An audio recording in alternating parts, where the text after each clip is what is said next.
ஆனால் உதயநிதி ஸ்டாலினை பொறுத்த வரைக்கும் ஒரு பேட்டர்ன் தான். It's a pattern.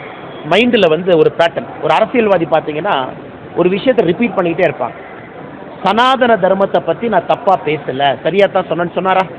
ஒரு 3 மாதம் சொன்னார். என்னாச்சுன்னா விளைவு? குறைந்த விலை, நிறைந்த தரம், தங்கள் தேவைகள் அனைத்தும் ஒரே இடத்தில். ஜெயச்சந்திரன் டெக்ஸ்டைல்ஸ். விளைவு என்னாச்சுன்னா, இந்தி கூட்டணி என்கின்ற கூட்டணி மொத்தமாக இந்தியா முன்பு கை கட்டி தலைகுனிந்து நின்று கொண்டிருக்கின்றார். கிளிப்பிள்ளையை சொல்வது போல இல்லைல்ல, நான் சொன்னது சரிதான், சனாதன தர்மத்தை ஒழிப்பது தான் இலக்கு, என் பதவியே போனாலும் பரவாயில்ல, நான் சனாதன தர்மத்தை ஒழித்து கட்டுவேன். அதனுடைய வெளிப்பாடு தான் நிதிஷ்குமார் இந்த இந்தி கூட்டணியில் ஸ்டாலின் அவர்களையும் டிஆர் பாலு அவர்களையும் உட்கார வச்சு ஹிந்தி கிளாஸ் எடுத்து அனுப்பிச்சுட்ருக்கோம்.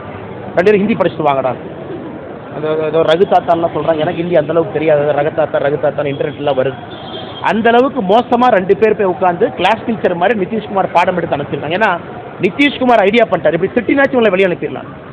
இவங்களை நம்பி நம்ம 2024 பார்லிமெண்ட் எலெக்ஷனுக்கு போனோம்னா மொத்தமாக கவுந்துடும். இந்த வர்ற 30-40 சீட்டு கூட இந்தி கூட்டணிக்கு வராதுன்னு எனக்கு தெரிந்தவரை it's a conspiracy by Nitish Kumar டிஎம்கேவை வெளியே அனுப்புகிறேன். இந்த மாதிரி.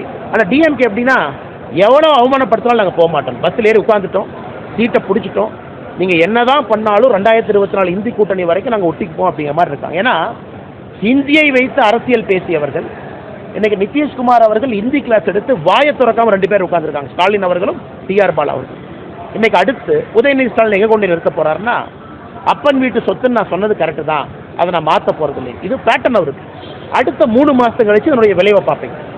இதனுடைய விளைவு 2024 பாராளுமன்ற தேர்தல். உதயநிதி ஸ்டாலினை பொறுத்த வரைக்கும் திமுக கட்சியை மூட்டை கட்டி கடலில் வீசணும்னு முடிவில் இருக்கார்.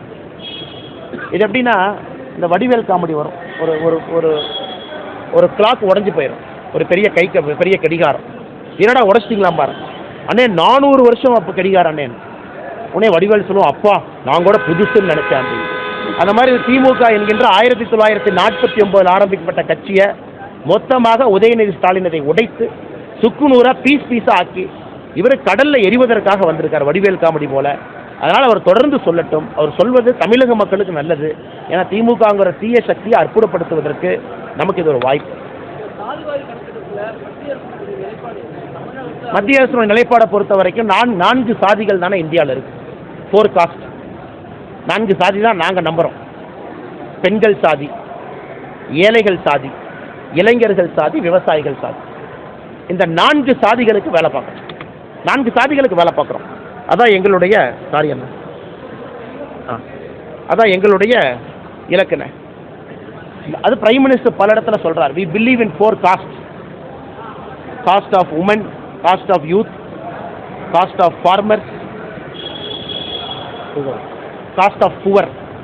4 சாதிகளுக்காகத்தான் நம்ம எல்லா திட்டங்களும் வருது. இதில் புவர் என்கின்ற சாதி, ஏழை என்கின்ற சாதி இருக்கக்கூடாது என்று ஆட்சி பண்ணுகின்றோம்.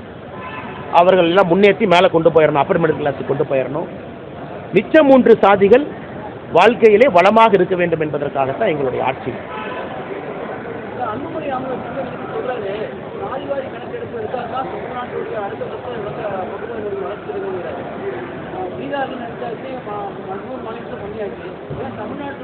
தமிழ்நாட்டில் இதற்கு முன்னாடி சாதிவாரி கணக்கு எடுப்பதற்கு கமிஷன் போட்டாங்க. நமக்கு பல இடத்துல தெரியும். அந்த கமிஷன் அறிக்கையெல்லாம் எங்கே போச்சு? இதே காங்கிரஸ் இருக்கும் பொழுது சென்சஸோட சேர்த்து எடுத்தாங்க, அதையே ரிலீஸ் பண்ணல. இன்றைக்கி பீகாரில் சாதிவாரி கணக்கெடுப்பு நடத்தி முடித்திய பிறகு எல்லாம் கத்தி எடுத்துகிட்டு ஒருத்தரும் குத்துறக்கடியாக இருக்கிறாங்க. எனக்கு கம்மியாக கொடுத்துட்டேன், எனக்கு அதிகமாக கொடுத்துட்டேன். தமிழ்நாட்டில் அதை பார்க்கணும்னு நினைக்கிறீங்களா? சும்மா இருக்கக்கூடிய ஜாதிகள்லாம் தூண்டி விட்டு ஜாதி கலவரத்தை இங்கே செய்யலாமா? நீங்கள் எங்கேயெல்லாம் சாதி கணக்கெடுப்பு கர்நாடகா ரிலீஸே பண்ண மாட்டேன்ட்டாங்க. கர்நாடகா என்ன சொல்லிட்டாங்க, ரிப்போர்ட்டே காணாமல் போச்சுப்பாங்க. இதே கர்நாடகாவில் சித்தராமையா அவர்கள் இதற்கு முன்பு சாதிவாரி கணக்கெடுப்பு எடுத்தாங்க. இப்போ சித்தராமையா என்ன சொல்கிறாருன்னா, ரிப்போர்ட்டை காணாங்க, சொல்லாயிட்டு இருக்கோம். அதனால் அரசியலுக்கு பேசுகிறக்கு ஈஸி. இன்றைக்கி சாதிவாரி கணக்கெடுப்பு நடந்திருக்கக்கூடிய மிச்ச மாநிலங்களை பாருங்கள். யூபியில் இப்போ காஸ்ட் கான்ஃப்ளிக்ட்டுக்கு ரெடி ஆகிட்டு இருக்கிறாங்க. எனக்கு கம்மியாக சொல்லிட்டேன், நீ அதிகமாக சொல்லிட்டேன். கர்நாடகா எப்படிலேருந்து எஸ்கேப் ஆகலான்னு அவங்க பின்னாடி வர பார்க்குறாங்க. இதே காங்கிரஸ் 3 மாநில எலெக்ஷனுக்கு பிறகு, 3 மாநில எலெக்ஷனில் காங்கிரஸ் என்ன சொன்னாங்க? 5 மாநிலத்தில் என்ன சொன்னாங்க? சாதிவாரி கணக்கெடுப்பு தான் எங்கள் கோல்னு. நாங்கள் என்ன சொன்னோம்? 4 சாதிகள் தான் நாங்கள் அக்னாலேஜ் பண்ணுறோம், அவர்களை முன்னேற்றுவதற்காக நாங்கள் நின்று கொண்டிருக்கின்றோம். மக்கள் யாருக்கு வாக்களித்தாங்க? அதன் பிறகு காங்கிரஸ் காஸ்ட் சென்சஸே பேசல, எஸ்கேப் ஆகிட்டாங்க. அதனால் தமிழ்நாட்டை பொறுத்தவரை இதைத்தான் நாங்கள் நம்புகின்றோம். ஏழை என்கின்ற சாதி இருக்கக்கூடாது. 70 ஆண்டு காலமாக இருக்கிறாங்க, ஏழைகள் அதிகமாக இருக்கிறாங்க. அது எங்களுடைய ஆட்சி காலத்தில் அவர்கள் இருக்கக்கூடாது என்பதற்காகத்தான் எங்களுடைய நோக்கமாக இருக்கு. குறைந்த விலை, நிறைந்த தரம், தங்கள் தேவைகள் அனைத்தும் ஒரே இடத்தில். ஜெயச்சந்திரன் டெக்ஸ்டைல்ஸ்.